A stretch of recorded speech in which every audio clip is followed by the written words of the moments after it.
Hey,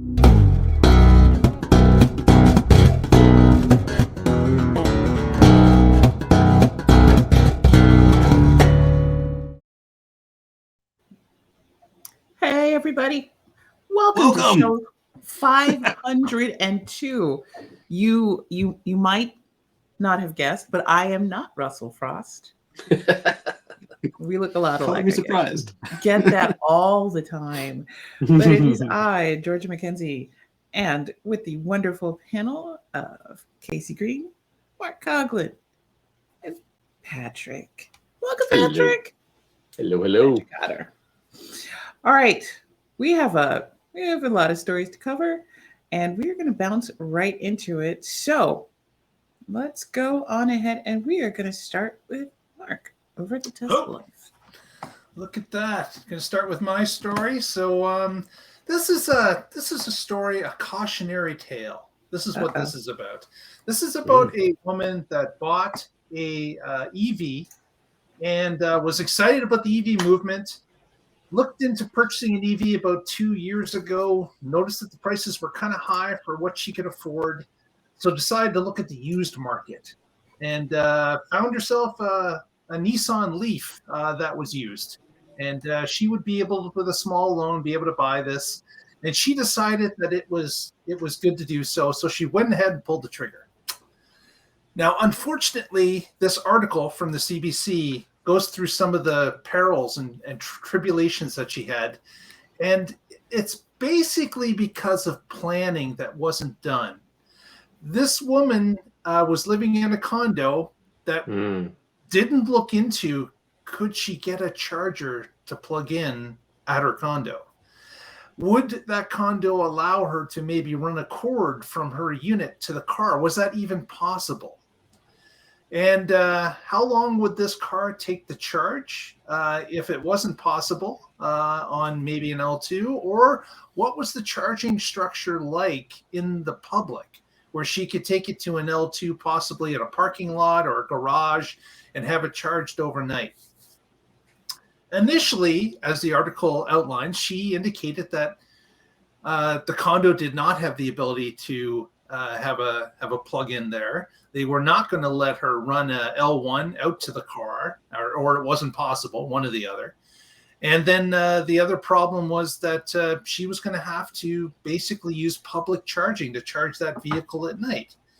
And she started to look around on different PlugShare apps and found out what was available in her area.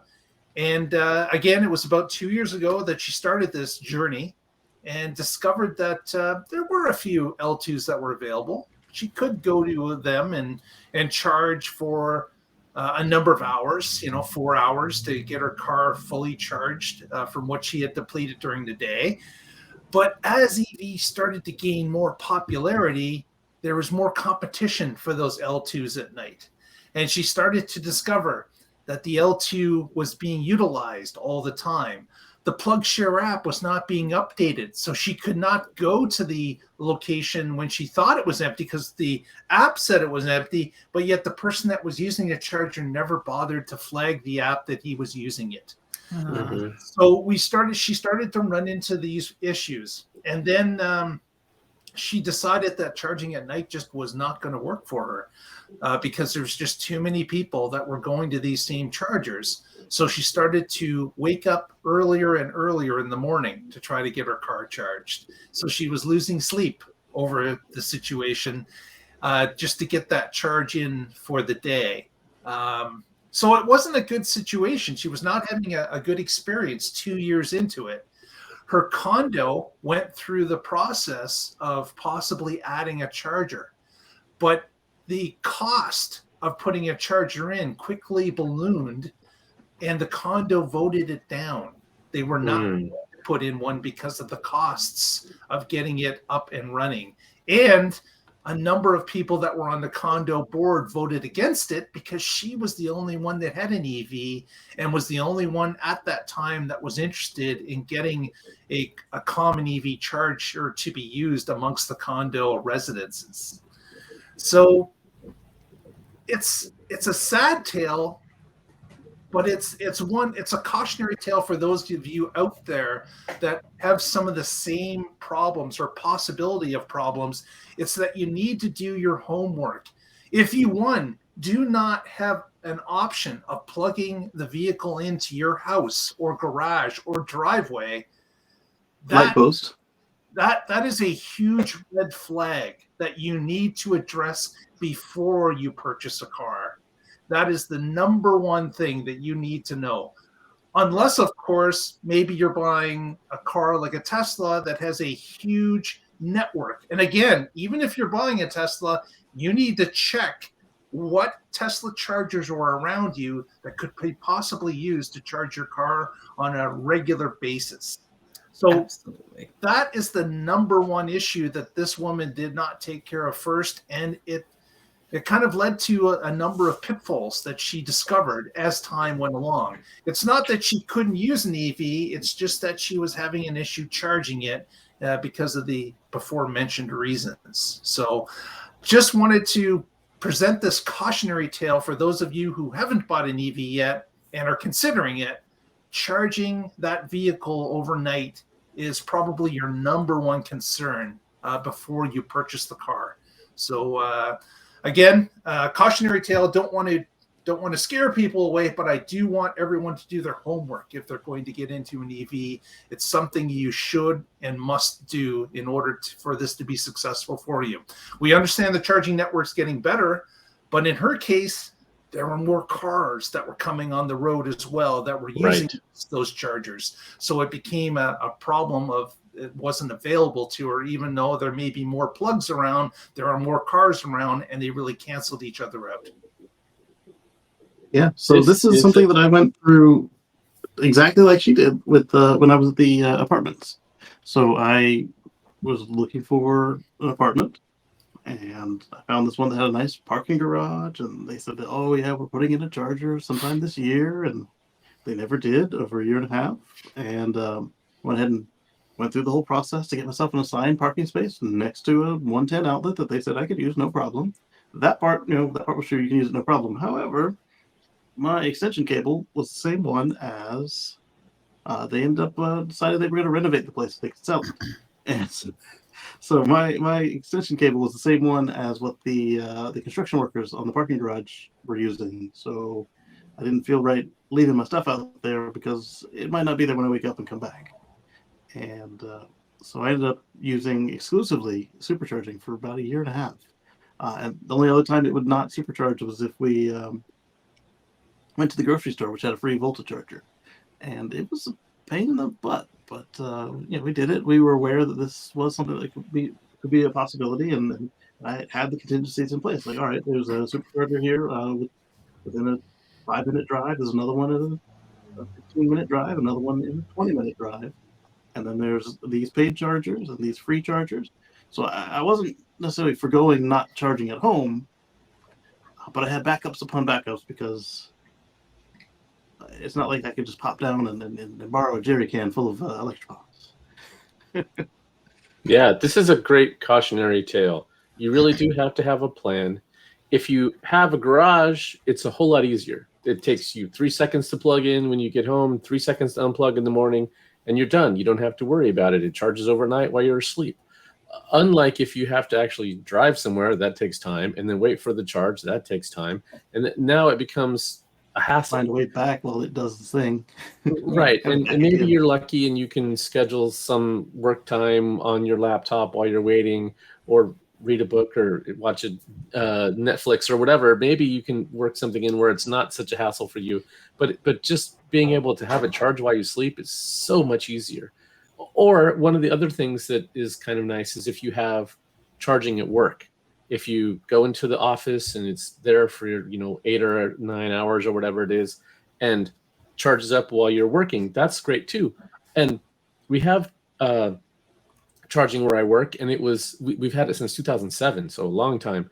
And we have a mailing list for folks who have EVs, and there was a while where it was easy. There were twice as many spots as there were people driving EVs to work, but slowly that changed.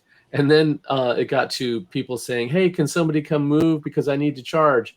and it was first come, first serve, and you were not obligated to go move your vehicle when it was full because you're at work and you're supposed to be working, not playing with your car. So the policy was just first come, first serve, and it was not discouraged, but it was not something you had to do. So there were people that were like, hey, I have to charge to get home. I have a long drive and I didn't get a spot.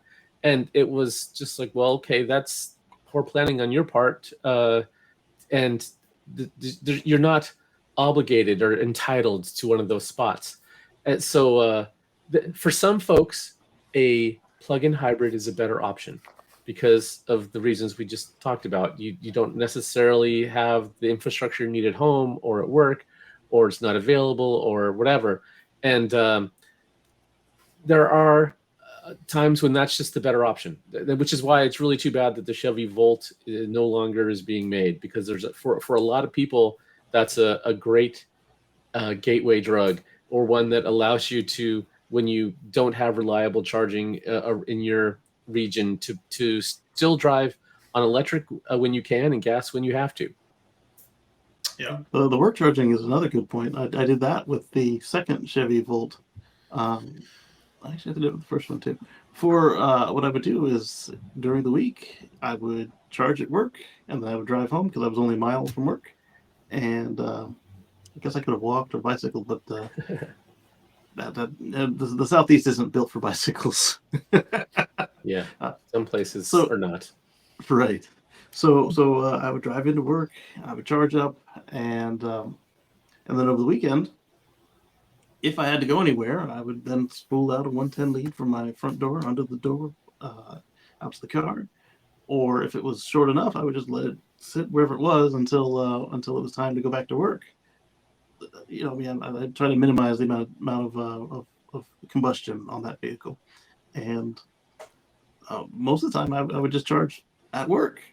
It was the same sort of situation there, but then again, it was similar, kind of first come first serve, because that particular workplace was a car dealership. So if somebody was buying a Volt or somebody was getting a Volt service, they would bump me, and the customer would come first, which is fair.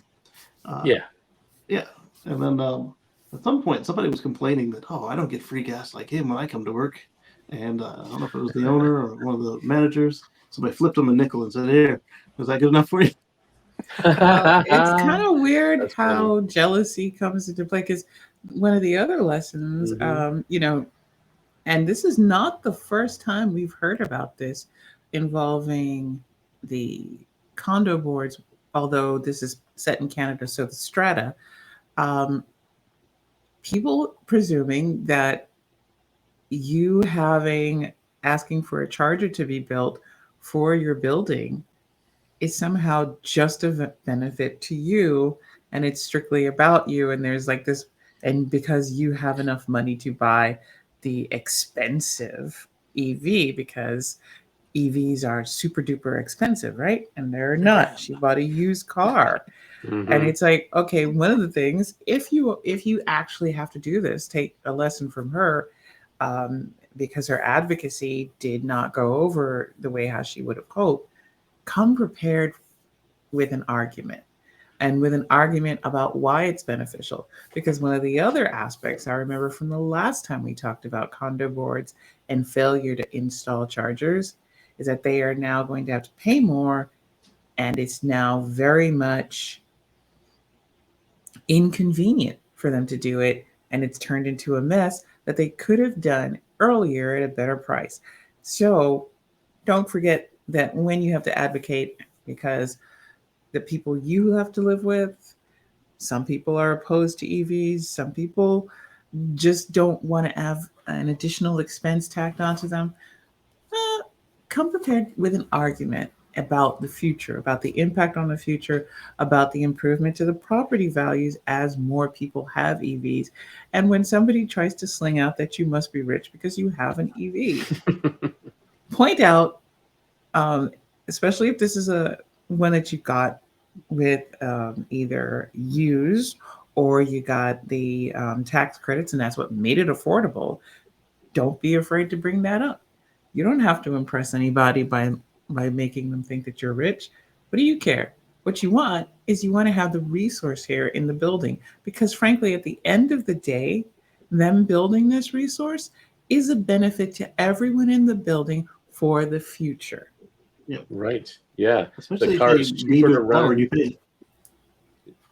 Yeah, the running costs on an EV are so much lower. Maintenance is lower. The fueling costs, is lower. No oil filters, fuel filters, all that stuff's gone. And the And resale value of the condos in the building. Because Yes. as Yes. people have EVs, if they're coming into a building, and let's face it, people, everybody's very slow to make system upgrades.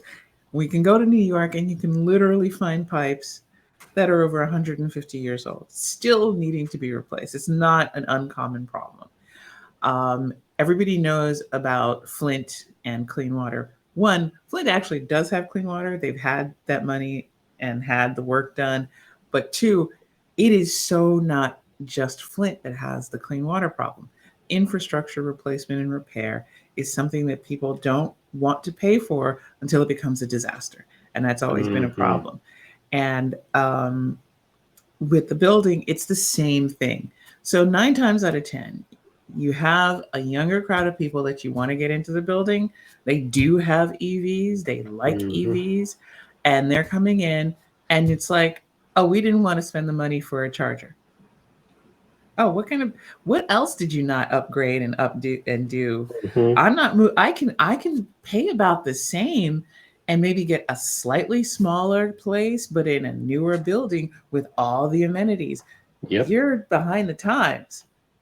Right. And maybe they don't even have an EV, but they're considering it. So if you're thinking about where to move, you're going to try to get one that's future-proofed for your needs. Nope, not you. I had a friend around the corner from me at that apartment. His apartment was brand new. They built it with, I think, 8 EV chargers. If not, it was 6. Nice. And when he moved in, there was nobody there with an EV, but it also wasn't full.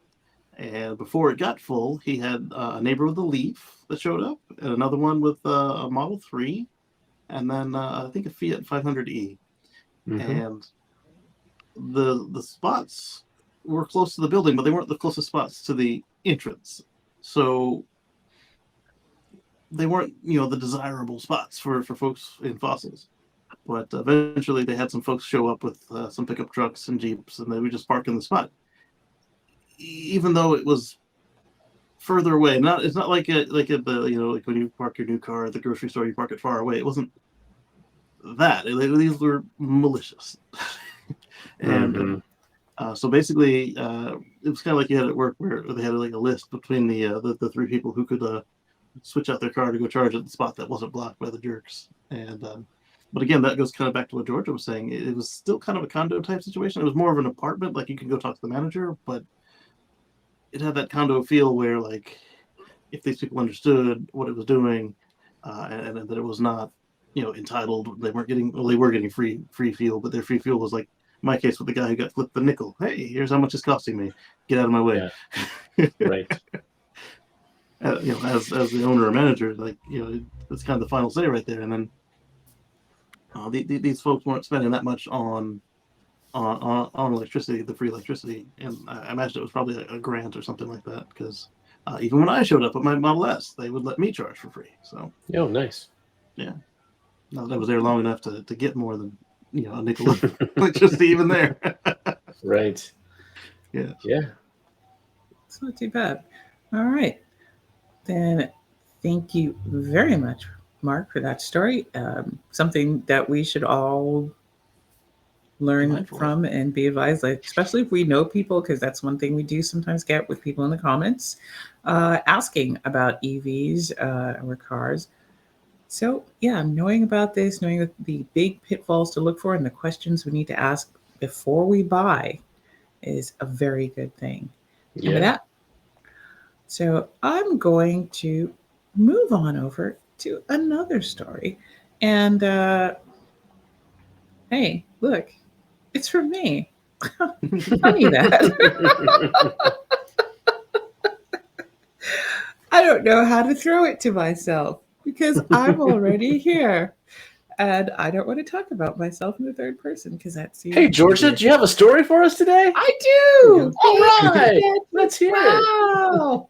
Hey, guess what I've got for you? You know, we always talk about different ways to be green, especially when we're talking about things like yard waste and stuff like that. Well, have I got the perfect green way to cut your grass? Granted, it's going to, well, you're going to get a heck of a lot more out of it than you usually do. Casey, I wonder if you can open up the sheep grazing. When you say get something out of it, I didn't think you meant fertilizer. We are going to get some fertilizer out of that one. Let's see what we can do Go here. on ahead. Oberlin College have a brand new crew basically helping to keep the grass down around their 2.7 megawatt solar farm for the summer. So that's a lot of space. Well, so you need a lot of help. So you got about 200 sheep. Agrivoltaics. That's right. It's Wow. called agrovoltaics. Their ground crew has been complaining, and now they've been replaced. No. They've not been complaining about doing this on the campus. It's the field itself. So it's a 13-year-old solar farm. It's usually farther out. I can tell you as a person who's been to UC Davis, that's a lot of grounds when you're talking. I think it's something near 7 straight miles of campus with multiple agricultural parts. So yeah, it can be a little difficult. So they decided to try something new and very fluffy called agrivoltaics, pairing solar power with agriculture by bringing in the sheep to graze, and also it aerates the grass growing around the solar farm, and obviously provides a lot of food for everybody. So there's about 70 sheep right now that were delivered on May 24th to the 10-acre solar farm north of the campus. Of course, they did come with a couple of border collies to help herd them in, so it's even better. It's everything I want. Dogs, sheep, fluff everywhere. And the sheep will keep coming back. They will be recurring visitors to Oberlin.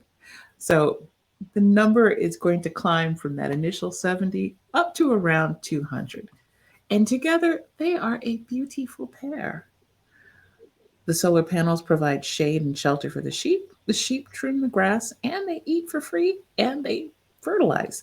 The shade from the panels reduces the heat, and they help conserve water. So the cost of the sheep, well, yeah, it has a money cost, but it's a fraction of the $30K it normally costs to mow the solar farm, and it will reduce the carbon impact of maintaining the solar fields. So they are being paid. They've got to get the grass down to a certain amount. So definitely we are holding these sheep to higher standards. Oh, hey, here's a business opportunity. I'm gonna go get some sheep and start my own lawn service. I'm sitting here going, how many sheep can I fit on my 0.18 acre property? I don't want to mow grass, and sheep seem good. But I think based on all the acorns around my house, it's more of a goat property than a sheep property.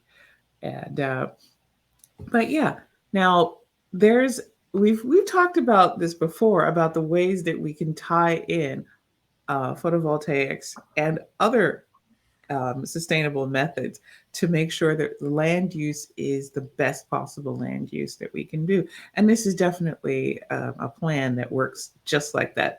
So now, yes, you can buy a green lawnmower, but come on, this is the kind of you couldn't get more green than some sheep walking around eating your grass, fertilizing it, aerating the land, and yes, a toast of seltzer water to you, Oberlin College, for magnificently keeping that lawn green.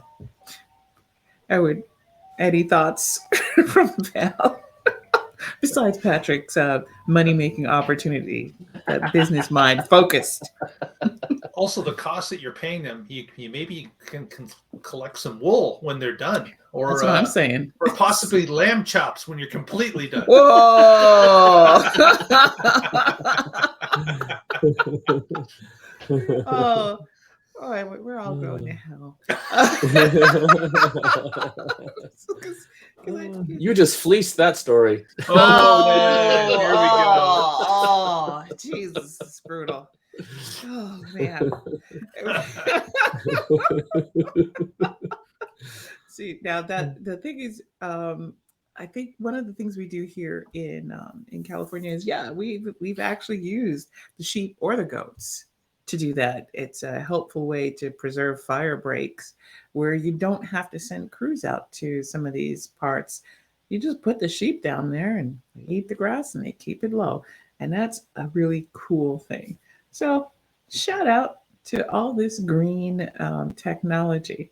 And with that, I'm going to bounce this on over to Patrick. Okay. So my story comes to us from a site that I hadn't seen before. It's called Eureka Alert. So Eureka and Alert put together, Eureka Alert. And it's titled Going Green. Argonne partners with University of Illinois Chicago for next generation electrochemistry event. So electrochemistry used to store energy. What might that be referring to?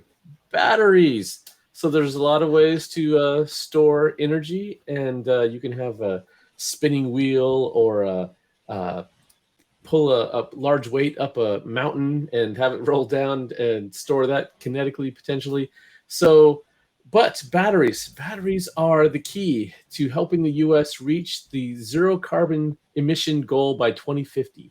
So having our national research labs putting effort into this, recruiting students into PhD programs.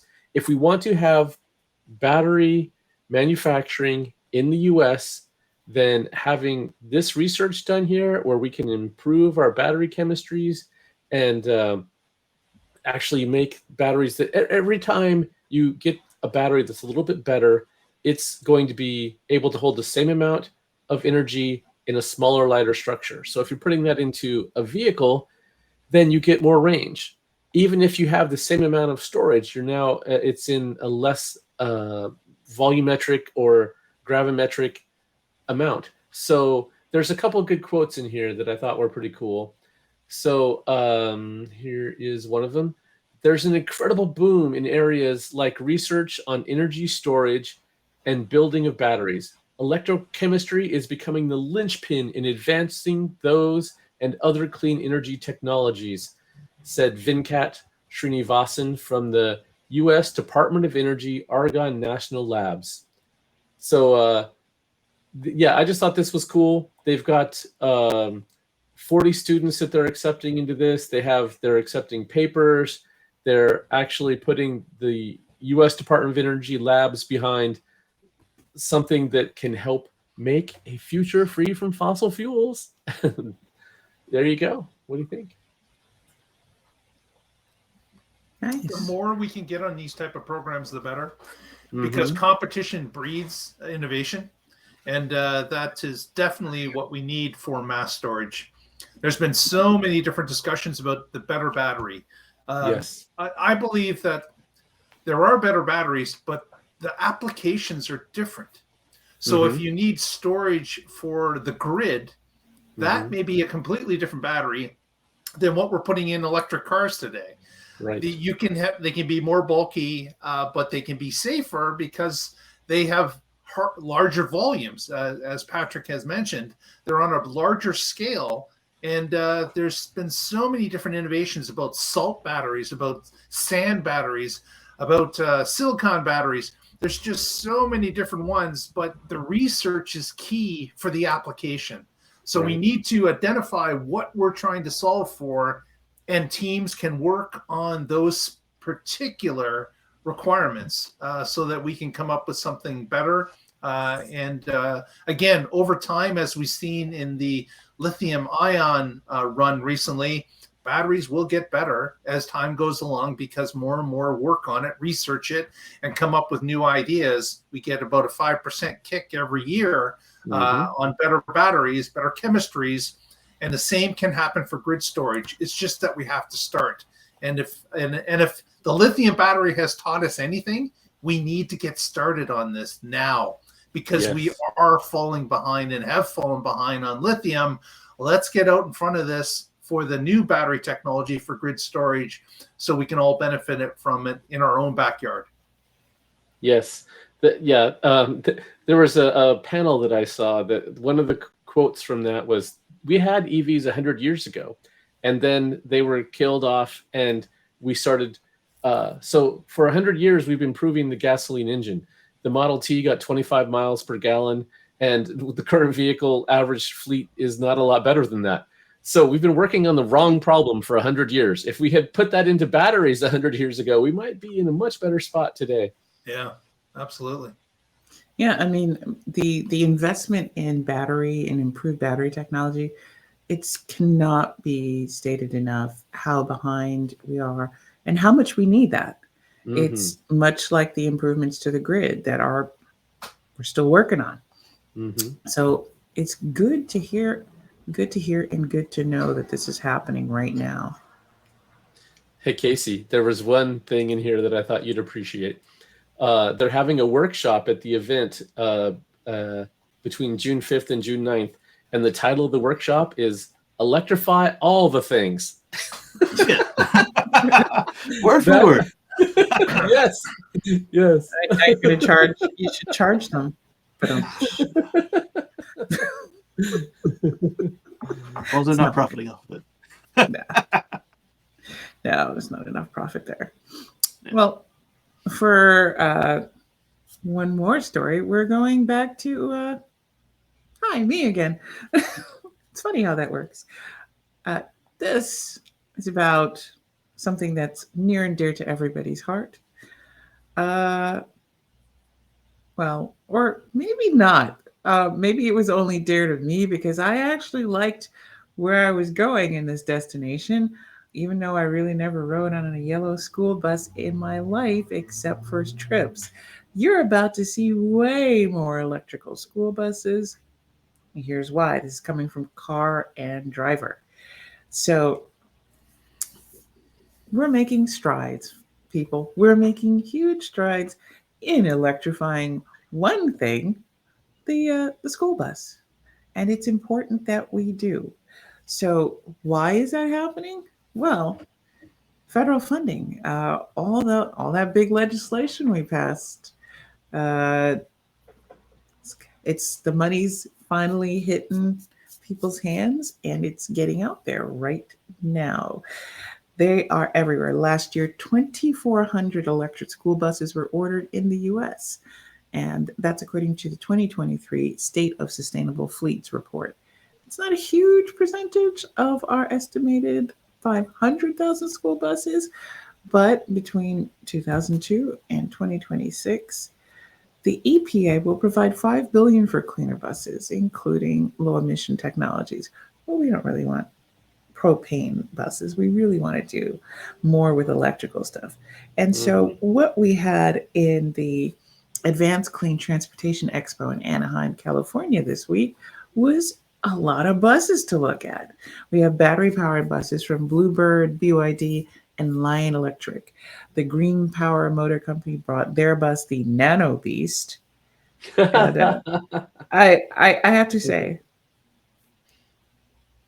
I think you're reaching a little bit on calling it a beast. It looks just like a school bus. But hey, that's just me. Looks like a smaller bus. Ford is with all offering- the weird vehicles you and Casey brought onto this show, I don't think you can throw that stone too hard, Georgia. Look, when I call a car a beast, it's gonna look like a freaking beast. It's It looks like a cat or Tiny something. beast. It's a tiny beast. Tiny beast. So Ford is also bringing out the e-Transit bus, and they have the e-Transit in 3 different roof heights, 3 body lengths, and 3 different models. So the e-bus starts life as an e-Transit T350 chassis, and it uses 125 kilowatt well, I was going to say lithium ion battery that provides around 120 miles of range. There's also going to be 180-mile extended range version available.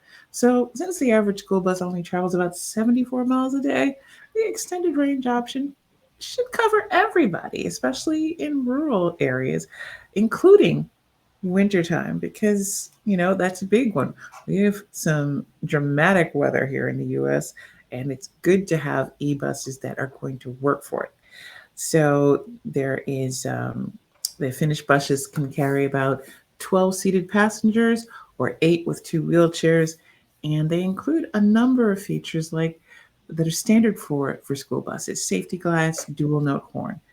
So there's a Pro Power onboard, which can power electronic devices. So for those of you who know about the fancy buses here in California that allow you to power your tablets and your phones while you're riding, like if you come up to San Jose during taking some of the e-buses that go to San Francisco, their kids are going to be doing that on the way to school too, if you allow them to have a tablet or a phone. It's not currently available to order on the bus, but the plan is it's going to be implemented. Oh shoot, I forgot to charge my Chromebook. So plug it in before you get to class. Basically, yeah. I mean, true. Lightning Motors displayed its ZEV 4 e-bus at the show, and it starts with a General Motors 4500 platform that's used in the GMC Savannah and the Chevrolet Express. So, once again, modular building, allowing for a lot of innovation. And this has been, and it also uses Proterra batteries. So, this is going to save school districts a lot of money because, of course, it's gas. E-buses are expensive, but getting rid of diesel buses, plus with all the money that's being handed out from the government, because the governments are requiring these fleets to be upgraded. On top of the EPA's $5 billion, states like California and Colorado have their own incentive programs, and there was more money in the Inflation Reduction Act to do this. So if you can get $60,000 for a bus in California and another $40,000 from the Inflation Reduction Act, you're looking at $100,000 off a $225,000 bus. You can get down very close to a much lower price. And they say that there's no shortage of that money, but the money does run out. If I advise you that if you have any cares or concerns about this at all, it's okay to make inquiries at your local school board meeting about their plans for electrified buses, and if they've made any steps or movements to ask for some of that money to upgrade the school buses in your area, because don't your kids deserve it? Hello, right? Safe transit. Yeah. Right. Yeah. They've done studies, and if you sit in the front of the bus versus the back of the bus, and it's a diesel bus, how much fumes the child is exposed to, and it's a noticeable difference. And not to mention all the bad kids sit in the back.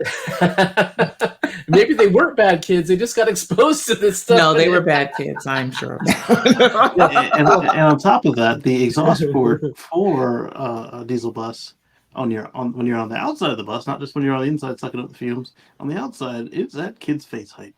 Yes, it is. Right. Yeah. This is awesome that they're being replaced. And okay, yeah, percentage-wise, we're not very much yet, but you got to start somewhere, and this is a great step to see. So let's just keep that ball rolling.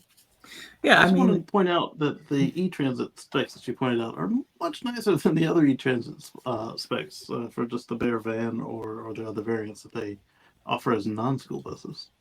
That's true. And these are rather small because, at least to my mind, they're a little bit small because I'm thinking more of the longer buses, but they do exist, those as bigger buses. But these are very nice buses, and a functioning transit bus for kids, especially when they have to travel around in hot areas, not just cold areas. There were a lot of times when you're on an old bus that had no AC except a window, right, and no seat belts. So I don't know if I was the only child for whom hey, look, we're going to hit a bump. We fly up in the air, and we're dumb kids. We don't know that we're risking our health because there's no seatbelt. What the hell are we doing with our kids putting them in these ramshackle things? So there we go. But yes, more movement. And this, the EPA is definitely putting a lot of effort to help people improve their the local government fleets, and it is paying off in some huge dividends. So I'm pretty happy about that. So there you guys go. Awesome. And look at that. See, we don't need Russell to keep us on time. The inmates can run the asylum. No That's problem. Right. So he's okay. So for everybody who's listening or watching, and I don't know if anybody's watching the live stream, Russell's out. We have one more week without Russell. He did 3 500 shows. Now he's going to skip 3 shows. That's right. Screw you guys. I'm on vacation. That's all he did. He's out. So now, one of the things I'm going to throw out to people here, for those of you who are going to be here next week, what should we talk about? Let's do a big topic, something burning that we like to burn up our time on. Because to me, we do touch on a lot of stuff, and there's some interesting things happening, though, with EVs. Like for me, is the future really where we all have a car? We talked about this before, but not in depth. How do we deal with the future of public transportation? And I don't just mean the buses, but how do we deal with a sustainable transportation future? And what is the future, especially of living? Because one of the things that I've often said is that density is an actually important part of sustainability, even though we don't like living next to each other. Yeah. We don't. We like to pretend that we don't have to live with each other, but we can't do this without each other. That is the frank truth of humanity. Civilization is what is made by people living together. And we kind of have to figure out a way to do it. So that's my big topic. And I just want to throw it out to the panel. What are your big topics? Well, I could piggyback on yours. So our suburbs that we have tons of sprawling all over the place have sort of forced a lot of people to have a car because you can't walk anywhere because the only thing around you is suburbs. Yeah. And you can't bike ride because there are often you're taking your life into your hands. No bike lanes. Yeah. So much of our society is built around cars that it forces us into this situation. And I think the next big opportunity to change is not EVs. They kind of have to exist in the same framework we already have, but autonomous vehicles. And I don't know when that's going to happen. Maybe sometime during her lifetime. Those of you listening to this, Motoko is here. Yes, we have a young panelist. Yeah, very cute. I'm actually fine with autonomous vehicles. I would love to see that, but I think the big question is then if we do autonomous driving vehicles, then we're going to have to change other things within the infrastructure. And how do we implement them? How do we implement them at all? Because they're one of the fascinating aspects of human nature is when you tell somebody, there are some people you simply cannot stop from eating glass and drinking poison. Why? Because if you say, hey, that's not really good for you, you shouldn't do that, then they're going to look you in the face and they're going to do it. Do what I want. Basically. And we will fight a war over I do what I want-ism. We've done several. That's not poison, is it? Don't drink that, Georgia. Don't drink that. It's just water. But it's probably poison. It's got flavor in it. But yeah, I'm thinking they would be a great first mile, last mile sort of solution, right? Because then you can use public transportation in between. We have park and rides around here, which if you need to go downtown is a great way to do it. That way you don't have to drive downtown, you don't have to park downtown. You go to a park and ride that's in the outskirts, leave your car there, take the light rail into town, do whatever you need to do there. And if there's not a convenient stop next to you, you can use a Uber or a bus downtown, because there's lots of options for those that you don't have out in the burbs. And so if we had autonomous vehicles, both for the first mile, last mile on each end of a trip that is in mass transit, it makes it so much easier to use mass transit, because you can have certain arteries and you don't have to have mass transit that covers every block in places where people might be. I think they could work well together. Yeah, and with it being automated, you can optimize your fleet for having them where people need to start and end their trips. You don't have to worry about paying overtime for getting those weird corner cases, just like we see all these cities that cut service during COVID for their bus routes, and they were actually still routes that were in use, and they were routes that were in use by people that didn't have as many advantages as the rest. Right. And if you have a smart app where you say, I want to be at this place at this time, and it reverse engineers everything through multiple transit systems. So it tells you, okay, 40 minutes before that, step outside your door and there will be a car there for you. And then you get in and you arrive right on time. Mm-hmm. It would be interesting to see implemented. I mean, and because I'm a Debbie Downer, and I've actually witnessed a lot of these arguments in my time working for the city and managing a lot of these meetings about implementing programs a lot like this. Many people blockade public transportation in their communities. They don't want those people coming through. Exactly. They don't want those people. And here's the kicker. What about which crime? A lot of people forgot during COVID. Mm-hmm. Those self-same routes that bring those people to your communities, because those people work for you in positions you don't want to do, and they have to be in person. Right. But shooting yourself in the foot to deny someone else access to a shoe is a time-honored tradition in humanity. And I'm not going to tell you it's Americans, because it's all over. It's just one of those ways people are in that bad sense of stuff. I support public transportation. Big part of what I do on here is talk about electrified public transportation and transportation policies and ways to advocate for it and different modes of transportation. And I can tell you, even the stuff that you just kind of think, okay, this is now self-powered transportation, like Lime scooters. Yeah, some people are not good at managing their Lime scooters and they get in the way and it's annoying. But at the end of the day, they're not in a car. It's not a problem. Mm-hmm.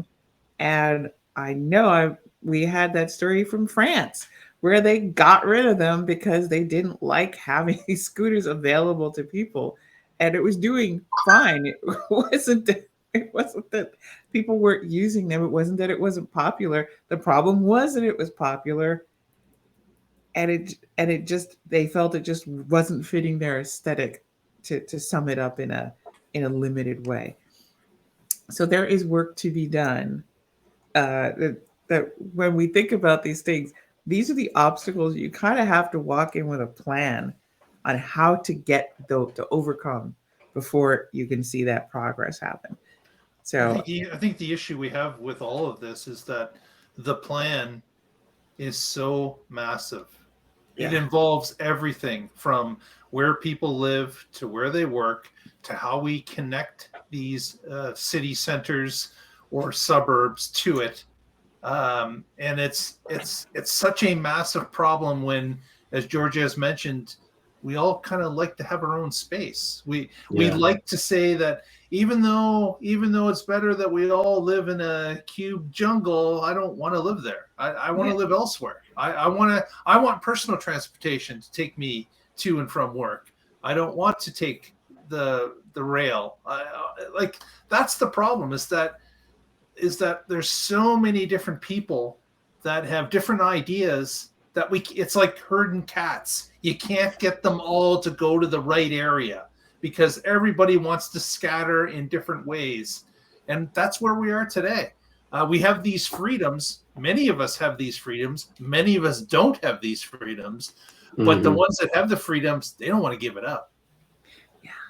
Well, and it's not just like it's not just that they don't want to give it up. It's just also like there is just like a real sensibility of, I want to have the benefits of a functioning society that requires a lot of people to provide for me. I just don't want them to exist around me. Yeah. And policy that improves the lives for everyone is often perceived as a no-brainer. And you're right, it is a no-brainer. It's a great thing when you can come up with policy that benefits a majority of people, even if a few other people have no particular need for it. But don't be surprised when the people who don't have a particular benefit from it, I mean, it doesn't really impact them in any way, shape, or form negatively. It just exists and it serves a population they don't have to deal with. But don't be surprised if they oppose it, just for that reason. Kind of like our first story with the condo board and the charger. The condo board and the charger is, it's in the nutshell. It matches the prior story of the condo board and the charger, and I've seen it play out. And here I am in my 50s and just going, I would love to be surprised at one time that this is not how things play out. I still have great hopes for humanity. They're just tempered by a lot more experience with humanity, and an expectation of disappointment. And to me, I believe very much that we can do this. The problem is that you're going to have to accept, if you're an elected official and if you're an activist pushing for this, you're going to make a lot of people pissed off, and they won't understand it until they get the benefit of it. And much like Social Security here in the United States, which this is not my age group, but definitely there's an album you can get of Ronald Reagan telling you about the communistic dangers of Social Security and how they should vote against it. Yeah, I mean, that from when he was an actor, getting Social Security done was a big battle, because taking care of people, putting aside money out of your paycheck into the government's hand where they would have to responsibly and safely manage it and then turn it back to you when you're older so you had some kind of guaranteed income.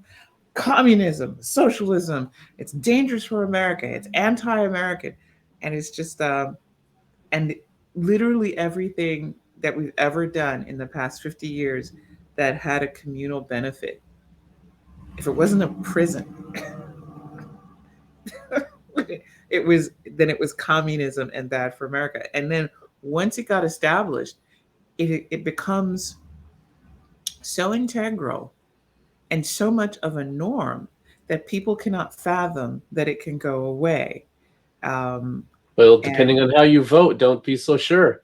as I explained to people tons of times about gay marriage, when they were, people were arguing with me and calling me a centrist or what have you for saying it. No, I don't want gay marriage as an EO. I want it as a law, because I don't want the next person to get into office to just cross out that EO and your marriage is dissolved. I did the same thing when I tried to explain about student debt forgiveness, that an EO, there is no EO that can clearly state a legal method and fund appropriation to cancel out debts for student loans.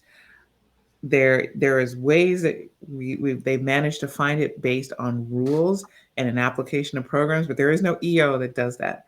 But the problem is that literally, once the Republicans grabbed the House, they came up with legislation that would stop that process and not just hit people who were already forgiven loans to the tunes of millions, but also assess interest rate charges on them for the post forgiveness time period. And they can do that. They can't pass it. They can pass it at the House, but they can't pass it in the Senate. So yes, progress is always a fight. There's always this back and forth, but any rule, any benefit, anything you like can be taken away. And how we craft that future going forward requires a lot more savviness than just the technology. Well said. All right. So we've eaten up 55 minutes. I think we've done a pretty darn good job here. That was a fascinating discussion. And throwing it out to you guys, come up with something for next week. We'll do a little roundtable discussion of, and shout outs and go home. And I'm gonna go. Well, I guess I'm just gonna go higgledy piggledy. Patrick Hunter, carsandcords.net. Shout out. That's right. All right. As always, I'm with the Oregon Electric Vehicle Association. You can find us at oeva.org, and I blog occasionally at carswithcords.net. And apparently I'll have something coming out this Sunday. Ooh, okay. Sounds Thank good. you. Mark Cobham, Tesla, you. I would like everyone who hasn't already, please press that thumbs up button and press that subscribe if you haven't already. Share it with a friend. We would appreciate it. You can also find us on the social networks. Just look up What Drives Us. We'll be there. Subscribe and get updated through the week. Back to you, Georgia. Okay. And with that, my lovely co-host, Monaco Green. Oh, Casey and Casey. Yes, yes. So you can catch us Sundays at youtube.com at Casey Green. That's KACEYGREEN. And see what we get up to. It's all about green living, green driving, and any kind of deals or like safety recalls, anything I think that you might need to know kind of urgently. And we'll catch you Sundays at 1:10 p.m. Eastern. All right. Thank you. And for those you might have forgotten, if you misread my name up in the corner of your screen, I'm Georgia McKenzie, sitting in for Mr. Russell Frost, our host, our leader, who is sunning himself somewhere on a beach, probably. We'd like to thank you all for joining us. Thank you, Patrick. Thank you, Mark. Thank you, Casey. Also, thank you for managing this stream. And don't forget to hit subscribe. Just follow Mark's wisdom. And when you're done following his wisdom by hitting like and subscribe here, go on over to Tesla Life, follow that wisdom over there, and then go to Casey Green over into YouTube's. Hit like and subscribe, and then go over to carswithcords.net. Read what new article Patrick has put out, and put a lot of comments in there so he has stuff to talk about. So that's carswithcords.net. Thank you so much for your time, and have a great week. See you next week, people, where we will have more of What Drives Us. Find out what drives us. Stay positive, test negative. Bye, everybody.